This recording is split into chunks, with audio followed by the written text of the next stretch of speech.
I never expected to see him there in the cafe, not in broad daylight, surrounded by people. I couldn't see her clearly at first, so I leaned against the glass wall, trying to make out who he was with. And then, my heart froze. Claudia. The woman from his past, the one he had never stopped thinking about. He was leaning closer, smiling, talking to her like she owned his attention, and in that instant, everything I believed in shattered. I stepped back, my hands shaking, and dialed his number. "Gavin, where are you?" My voice barely trembled, but inside, I was furious and terrified. His answer came too smoothly, too calmly. "Just at a meeting, nothing important," he said, hiding every detail. I had seen him. I had seen exactly who he was with. And for the first time in 20 years, the man I trusted the most had made it clear I was nothing to him. I had always believed that marriage was a partnership, a bond built on trust, understanding, and loyalty. Gavin and I had been together for 20 years. We had met during college. He had been charming, ambitious, and impossibly charismatic. I, just out of university myself, had admired his drive, his confidence, the way he seemed to light up a room. We were young, in love, and naive. He promised me the world, and I believed him with every ounce of my being. We were young and in love. Our life together seemed like a fairy tale at first. Gavin eventually started his own business, small at first, but thriving, and I supported him wholeheartedly. I had paused my own career for a while after our son, Noah, was born, wanting to create a stable home for our family. I spent years balancing the needs of our household, our son, and his ambitions. I cooked, cleaned, managed schedules, and yet, I never felt the recognition I had hoped for. But I had always believed that love was enough. That trust was enough. At first, Gavin treated me like the woman he loved. Gavin was affectionate, attentive, and caring. There were dinners, small surprises, affectionate touches that reminded me of the boy I had fallen for. I remember how he would come home from work exhausted, yet still ask about my day, still make time for me and Noah. For years, we lived in what I thought was a bubble of stability. But slowly, almost imperceptibly at first, things began to change. It started with small remarks, subtle jabs about my weight, my appearance, the way I managed the household, my cooking, my choices. Then the tone in his voice shifted. He would sigh heavily when I asked about his day, brush off my opinions, and occasionally, outright ignore me. At first, I thought I was imagining things. Stress from work? Perhaps. I tried to give him space, to be patient. But the changes became more frequent, sharper, and impossible to ignore. Gavin began belittling me daily. He criticized my cooking, laughed at my suggestions in meetings with friends, and increasingly made me feel invisible. I would spend hours preparing Noah's breakfast, packing his lunch, organizing his school schedule, and when I mentioned my efforts, he would shrug or say something cutting. "You think that's impressive? Everyone does this." Some nights, I lay awake in bed, listening to him type in his home office or speak on the phone, my mind swirling with anxiety. My body would ache from tension, my chest tight with worry. I couldn't understand why the man I loved and trusted so completely was changing, why the warmth and companionship we once had turned cold and distant. I questioned myself endlessly. Had I done something wrong? Was I not enough? Did I fail him somehow? One evening, after another long day juggling Noah's school, household chores, and everything that kept our home running, I noticed it more clearly. Gavin had come home, but instead of his usual greetings, he barely glanced at me before retreating to his office. I called out to him, trying to break the silence, but he muttered something dismissive and continued typing away on his laptop. I felt a hollow ache spread through my chest. Something was terribly wrong. Days turned into weeks, and the emotional coldness intensified. Gavin no longer smiled at my stories, no longer shared our son's little achievements with pride. He had become critical, impatient, and sometimes cruel. He made remarks that lingered in my mind, grinding down my confidence until I barely recognized myself. I tried to talk to him, tried to understand what had changed, but every attempt was met with irritation, avoidance, or worse, a pointed reminder that I was fortunate to have him. My thoughts swirled in a chaotic storm. I had tried to be the perfect wife, the attentive mother, the supportive partner. And yet, he was slipping away from me emotionally, leaving me to feel hollow, trapped, and invisible. And then, one afternoon, the reality hit me like a thunderclap. I had gone out to run some errands, groceries, small bills, and a few other household tasks, and as I passed by a small cafe, I noticed a familiar figure through the glass. I froze. There he was, Gavin, but he wasn't alone. At first, I couldn't see clearly, so I bent slightly, craning my neck from behind a corner, trying to make out who was sitting across from him. And then, my heart stopped. Claudia. The woman from his past, the one he had never stopped talking about in his younger days. He was leaning forward, laughing at something she said, brushing her hand lightly with his own. The ease, the intimacy, it made my stomach twist painfully. All the late nights, the sacrifices, the years of devotion, and he was giving them, openly, to someone else. I wanted to scream, to run, to disappear. But I couldn't. I was frozen, watching my life crumble before my eyes. I called him, my voice trembling, barely audible as I whispered into the phone, "Gavin, where are you?" His response came too smoothly, almost rehearsed, "Just at a meeting, nothing important." Lying. Hiding. Mocking me in his calm tone, pretending everything was normal while I had seen the undeniable truth. That night, my hands still shaking, I summoned the courage to confront him. I waited until Noah was asleep and approached Gavin carefully. "I saw you today," I said, barely above a whisper. "At the cafe, with her." "How long, Gavin? How long has this been going on?" He didn't deny it at first, and that silent confirmation struck me harder than words ever could. Then the argument began, sharp, brutal, and cutting straight to the core of everything I had believed about us. "You've been lying to me, to all of us." "How long?" I demanded, my voice trembling with fury and pain. He looked at me with that cold, unwavering stare that I had seen more and more in recent months. I can't deny what you're imagining," he said finally, almost lazily, as if acknowledging my feelings was trivial. "But you have to understand something, you're nothing without me. You'll never be anyone on your own." Those words, they landed like a physical blow. I stumbled back, numb. Nothing in my life had ever felt so crushing, so final. The man I had trusted, the father of my child, the person I had built my world around, had just told me that everything I had worked for, was meaningless without him. I was trapped, emotionally, financially, and socially. I had no independent income, no way to escape the life that was slowly suffocating me. The days that followed were unbearable. Every glance, every word from Gavin was a reminder of my supposed worthlessness. I struggled to keep the household together, to maintain some semblance of normalcy for Noah, while the emotional abuse gnawed at me relentlessly. Financially, I was tied to him too, our accounts, bills, and mortgage were all under his name. I felt caged, suffocated, and completely powerless. The emotional abuse gnawed at me relentlessly. I barely slept, my mind replaying that afternoon at the cafe, his words, his laugh, the way she leaned toward him. Panic, anxiety, anger, they all consumed me. It was during one of these bleak afternoons, as I sat on the sofa staring at a stack of bills, that my phone rang. The familiar name brought a small flicker of hope, Sienna. My friend from childhood, the one I hadn't spoken to as often in recent years because life had pulled us in different directions. "Fiona!"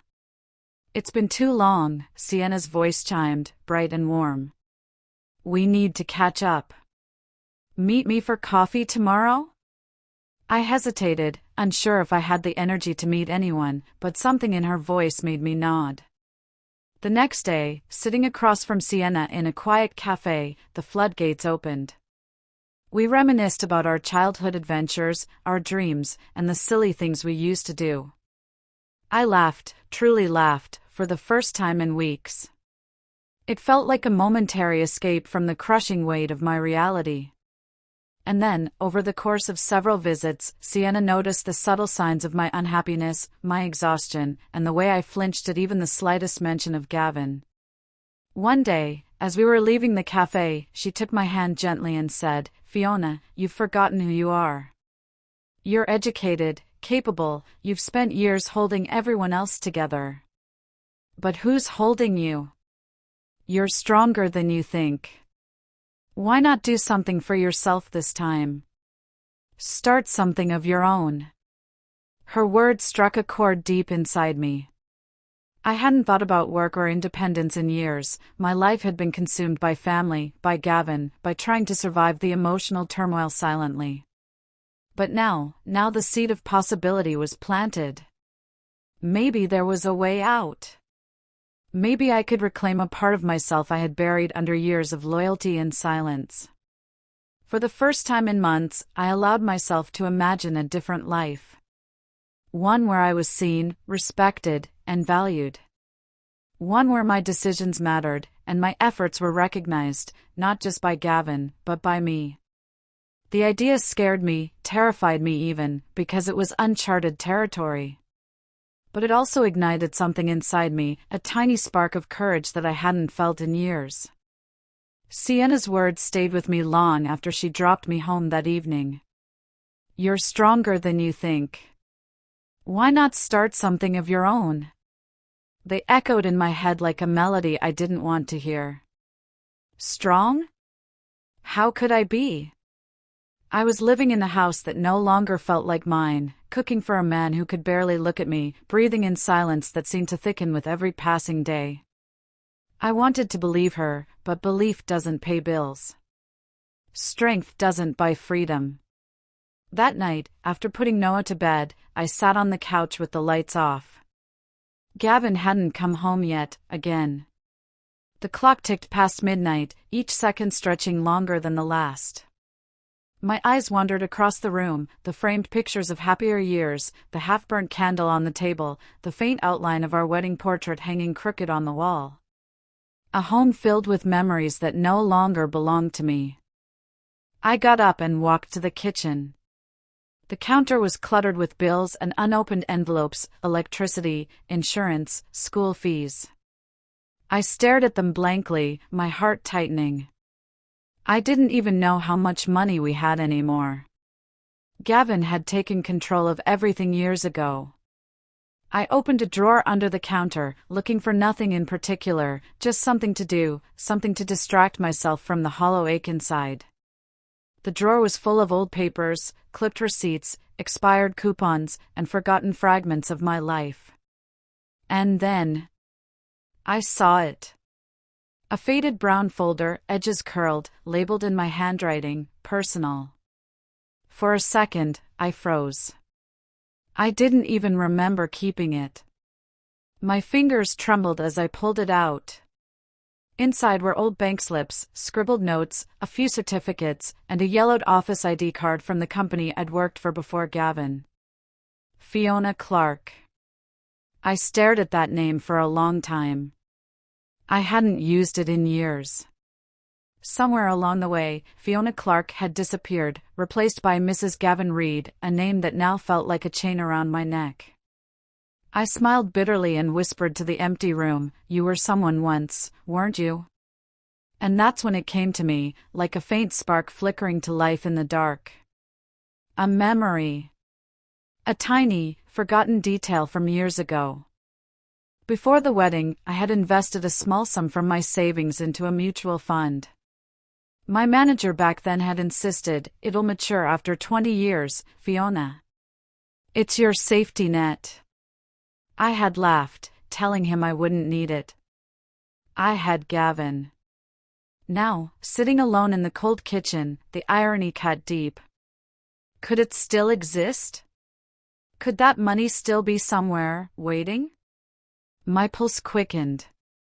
I could hardly believe it. I opened my laptop, searched for the company online, and entered the old reference number tremblingly. For a moment, nothing happened, then my name appeared on the screen. When the screen displayed my name, I stopped breathing. It still existed. My hands shook as I scrolled through. My breath caught. Click. The document opened slowly, the spinning circle of the loading screen mocking my impatience. When it finally appeared, I stared at the numbers, blinking to make sure I wasn't imagining them. The small sum I had invested before marriage had grown exponentially. The balance was far beyond what I could have ever dreamed of. Enough to start over. Enough to breathe again. Enough to finally be me. Tears welled in my eyes, but they weren't tears of sadness. It was disbelief, gratitude, and fear all at once. I covered my mouth with my hand, afraid even the walls might hear what I'd just discovered. For a long time, I sat there, staring at the screen. My reflection looked back at me, tired, aged, and yet alive. Alive in a way I hadn't felt in years.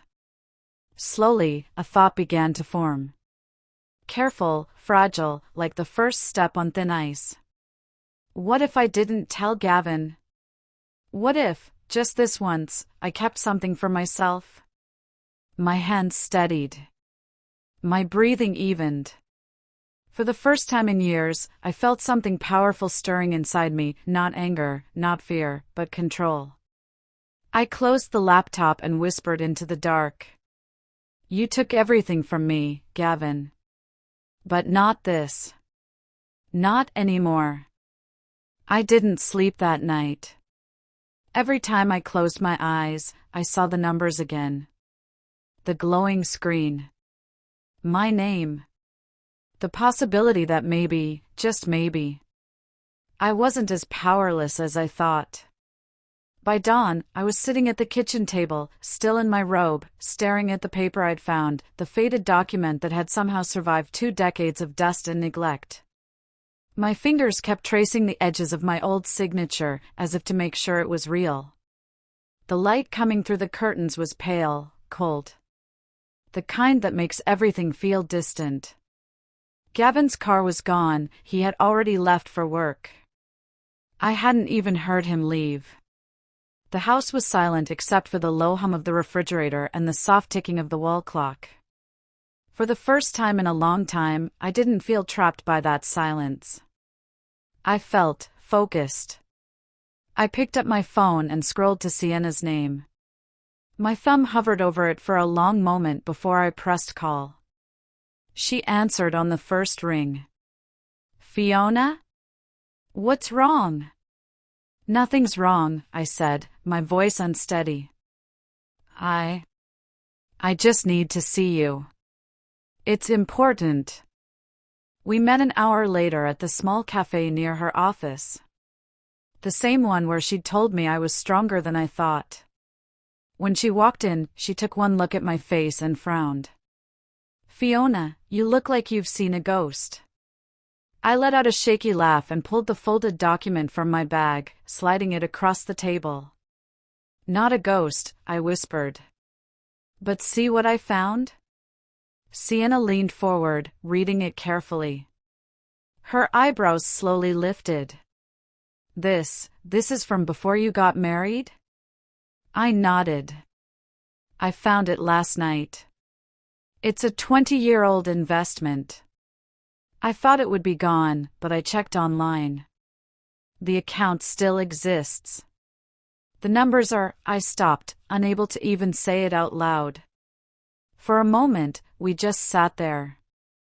The cafe sounds faded, the clinking cups, the low murmur of people talking, all of it distant, like I was underwater.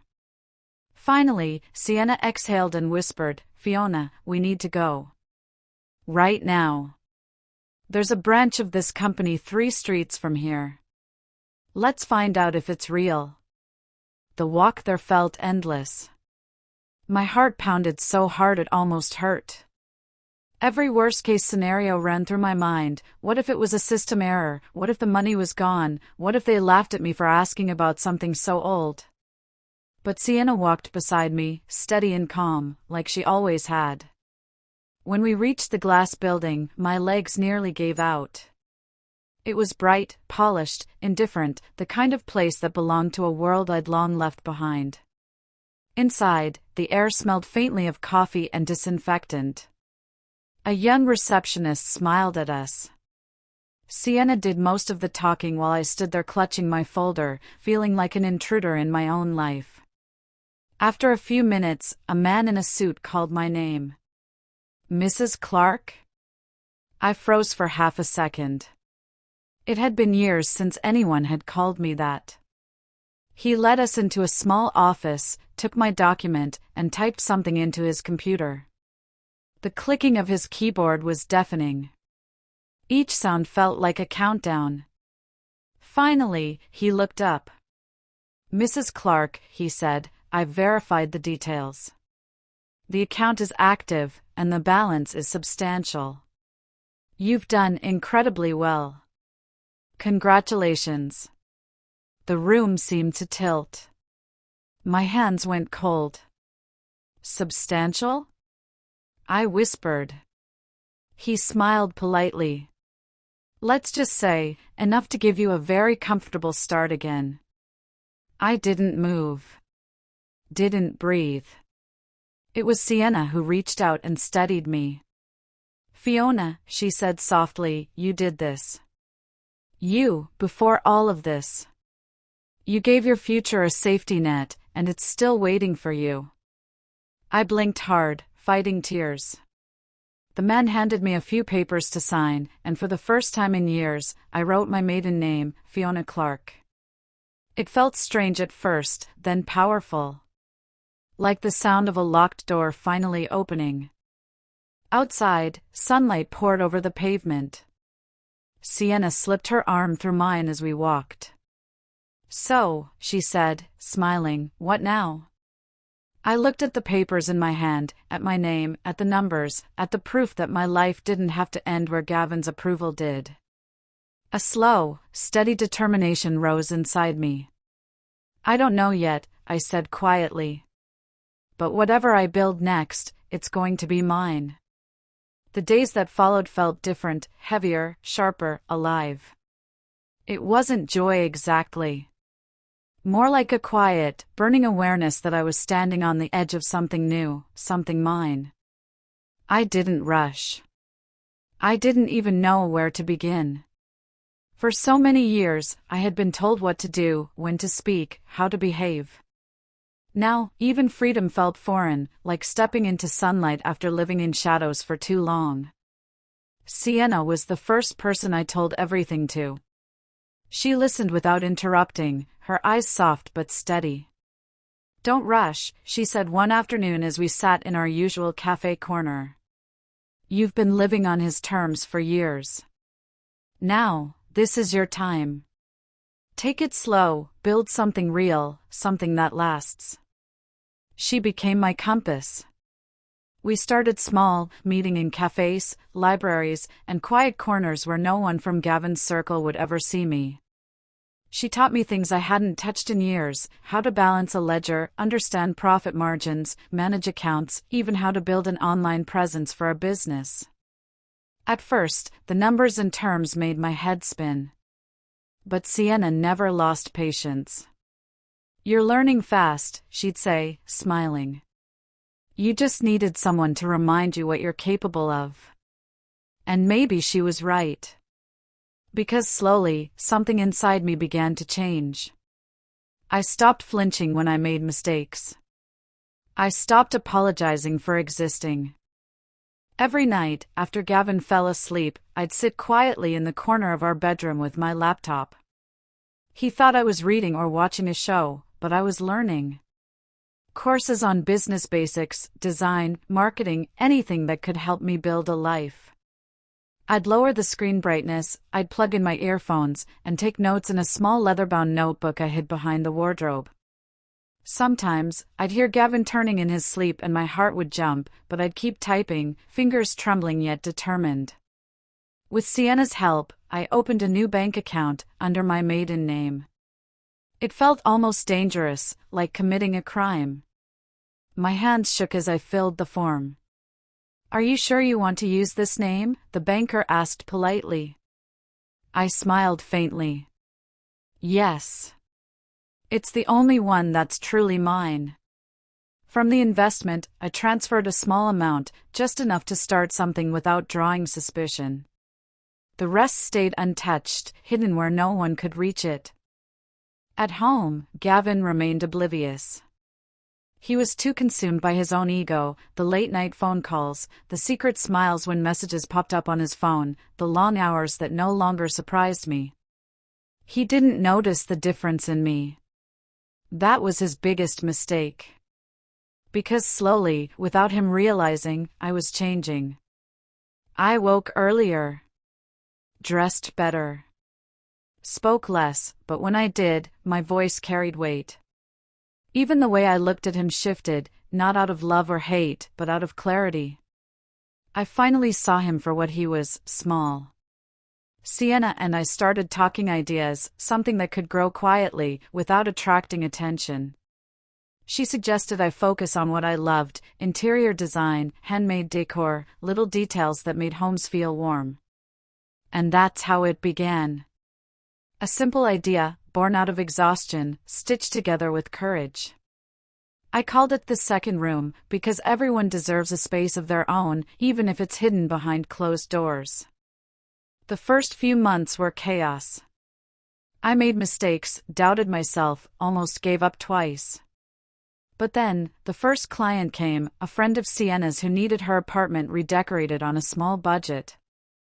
I poured everything into it, every ounce of effort, every forgotten dream. When she paid me, I cried in silence that night, holding the small check against my chest. It wasn't the money. It was proof. Proof that I could stand again, on my own feet, under my own name. At home, Gavin still mocked me sometimes, unaware of the empire quietly forming beneath his roof. "Why are you always out with that friend of yours?" he'd ask with a smirk. "Shouldn't you focus on the house instead of wasting time on coffee and gossip?" I'd just smile and say, "Maybe I like the company." He laughed, dismissive, turning back to his phone. He had no idea that the woman sitting across from him at the dinner table was no longer afraid. No longer his. By the end of that year, the second room had quietly grown, orders coming through word of mouth, clients referring others. Sienna managed the logistics, I handled the designs and clients. Everything was done under my maiden name, Fiona Clark. At night, when I looked in the mirror, I barely recognized myself. The tired, invisible wife was gone. In her place stood a woman with fire in her eyes and purpose in her heart. I was no longer waiting for Gavin to save me. I was building the life he said I could never have. And the best part? He had no idea. Time has a strange way of balancing things. For months, Gavin moved through life as if nothing had changed, confident, untouchable, the master of his own little world. He thought he had outsmarted everyone, especially me. But slowly, I began to notice something. His arrogance wasn't as effortless anymore. The charm he wore so proudly started to falter, like a mask that no longer fit his face. He was distracted, impatient. The late-night phone calls grew shorter. His tone, sharper. Sometimes, he'd hang up and mutter under his breath, pacing the room before pouring himself another drink. I never asked. I didn't need to. Because I already knew, the cracks were beginning to show. A few weeks later, while working quietly on my designs, I overheard him arguing on the phone in the study. "Claudia, please, not now. You're overthinking everything." A pause. Then his voice, sharper, colder. "I told you, I'm handling it. You just have to trust me." The door slammed soon after. When he came out, his face was pale, his jaw tight. He didn't even look at me. For the first time in years, I felt something unexpected, not fear, not anger, power. Because for once, his chaos had nothing to do with me. That's when it hit me, the same words he once used to break me down, to remind me how worthless I was, now belonged to him. He was crumbling in the same silence he once trapped me in. And somewhere in the middle of all that noise and bitterness, the second room began to bloom quietly, clients grew, orders doubled, and my name, Fiona Clark, started to circulate in business circles Gavin once proudly dominated. The irony was poetic. While he was busy putting out fires in his affair, I was quietly lighting lanterns of my own. He didn't even notice how late I stayed up anymore, how often I was out with friends. He was too consumed by Claudia's growing insecurity, too busy trying to prove he was still in control. Word eventually reached me, through one of Sienna's contacts, that Claudia had started having doubts. She'd overheard Gavin talking to someone about keeping options open, about needing a partner who didn't ask too many questions. The perfect fantasy she'd built around him was beginning to crack. Soon, she'd realize what I already knew: Gavin loved no one but himself. And as the world he built on lies began to tilt, mine stood stronger, steadier, brighter. Because for the first time in my life, he was the one losing sleep. Then came the day of the launch of the second room's flagship office. The grand hall was alive with chatter, the clink of glasses, and the low hum of cameras. The launch of the second room's flagship office was meant to impress, but it also carried a secret thrill, mine. Years of struggle, of silent planning, of hidden nights, had all led to this. I walked in, heels clicking softly against the polished floor.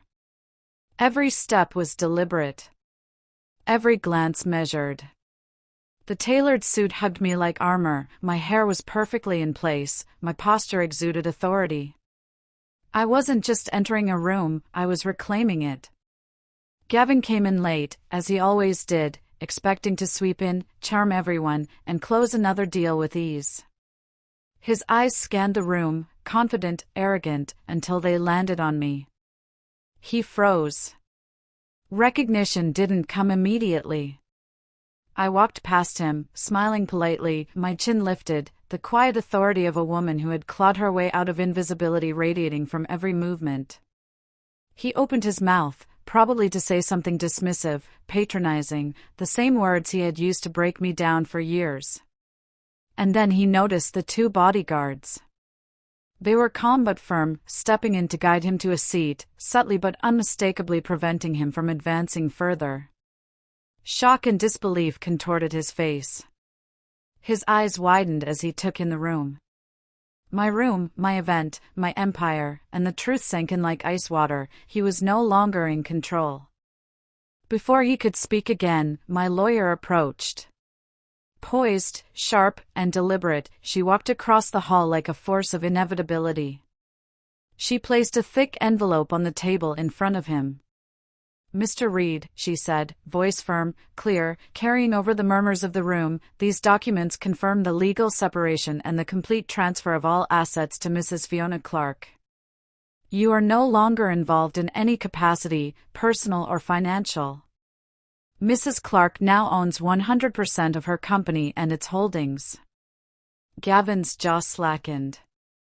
He sputtered, trying to form words, to interrupt, to intimidate, but he couldn't. The room itself seemed to press down on him, eyes flicking between him and me. Cameras clicked, smartphones lifted, and the whispers grew louder. I moved to the podium, turning to face the crowd. My voice was calm, confident, each word deliberate. "Ladies and gentlemen, welcome to the second room.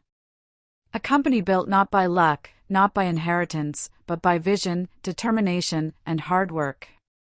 A company founded by someone who refused to remain invisible." Gavin's face drained of color. He tried again, muttering, attempting the same arrogance that had once subdued me. His voice faltered under the weight of the truth.